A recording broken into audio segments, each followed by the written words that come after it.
तो भाई Bronson read ने रोमन रेंग्स को हरा दिया है क्राउन ज्वेल के अंदर। लेकिन सबसे बड़ा सवाल ये है कि भाई वो क्या वो रियल रीज़न है इसके पीछे कि जो ब्रॉनसन रीड है out of nowhere Roman Reigns को हराते हुए नजर आए हमें क्राउन ज्वेल के अंदर। और क्या जो ब्लड लाइन है वो अब खत्म हो चुकी है WWE के अंदर, क्योंकि भाई रोमन रेंग्स के मैच की एंडिंग के बाद कुछ चीज़ हमें देखने को मिली जब भाई रोमन रेंग्स ने ये चीज़ क्लियर कर दी है कि दी ऊसोस अब रोमन रेंग्स के साथ कभी नहीं आने वाले। तो भाई सब चीज़ें बात करते हैं इस वीडियो के अंदर। So without wasting any time let's begin this video. देखो जो इस वीडियो के अंदर मैं तुम्हें चीज़ें बताने वाला हूँ तो फॉर श्योर वो रियल रीज़न है कि रोमन रेंग्स क्यों हारते हुए नजर आए हमें ब्रॉनसन रीड के अगेंस्ट।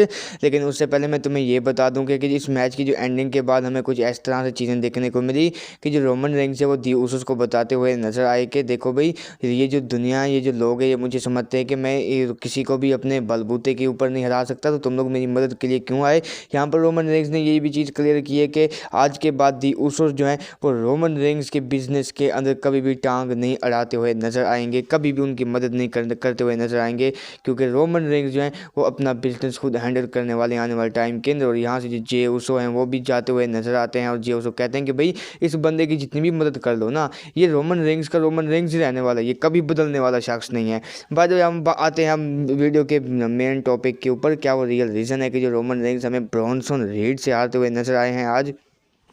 देखो इसके पीछे बहुत बड़ी बात ये भी है कि जो आज जो ऑस्ट्रेलिया के अंदर था क्राउन ज्वेल का प्रीमियम लाइव इवेंट, जिन्हों को नहीं पता कि जो ऑस्ट्रेलिया है वो ब्रॉनसन रीड का होम टाउन है। और देखो हमने काफ़ी बार देखा है कि जो WWE है वो किसी भी बंदे के ऊपर किसी को भी अपने होम टाउन के अंदर एक पुश वगैरह देती हुई नजर आती है। और आई गेस रोमन रेंग्स को हराना ब्रॉनसन रीड के कैरियर के अंदर सबसे बड़ी जीत है।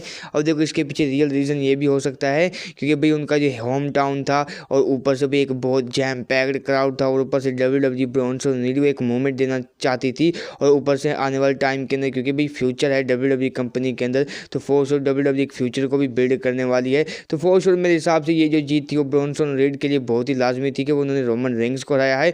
फोर श्योर ये जो जीत थी वो क्लीन नहीं थी, लेकिन फिर भी जो ब्रॉनसन रीड है उन्हें उनका मूवमेंट मिल चुका है रोमन रेंग्स को हरा के। अब आने वाले टाइम के अंदर ये चीज़ें काफ़ी हेल्प करने वाली हैं ब्रॉनसन रीड के WWE कैरियर के अंदर। लेकिन अगर तुम लोग सोच रहे हो कि जो रोमन रेंग्स है उनका जो कैरियर है वो ख़त्म कर चुका है WWE के अंदर, तो ऐसा बिल्कुल भी नहीं भाई। हाँ बहुत से लोग ये कह रहे हैं कि जो WWE ने वो बरी किया है रोमन रेंग्स को, तो भाई ऐसा घंटा कुछ नहीं है। रोमन रेंग्स को इस हार से भी कुछ फर्क पड़ने नहीं वाला, क्योंकि आने वाले टाइम के अंदर हमें पता है कि वॉर गेम्स के अंदर कुछ ना कुछ हमें मैच सेटअप होता हुआ नजर आएगा, जहाँ पर टीम सेथ रोलिंस का आमना सामना होगा टीम रोमन रेंग्स के अगेंस्ट। और यहाँ पर जो रोमन रेंग्स वाली टीम है शायद आपको ये जो सब की सब चीज़ें ठीक करते हुए नजर आएगी उस टाइम के ऊपर। लेकिन हाँ ये जो हार है रोमन रेंग्स को बिल्कुल भी हार तो नहीं करने वाले आने वाले टाइम के अंदर WWE कंपनी के अंदर। लेकिन फॉर श्योर एक ब्लड लाइन स्टोरी लाइन के अंदर एक बहुत बड़ा मूव आ चुका है इस हार के बाद रोमन रेंग्स के अंदर।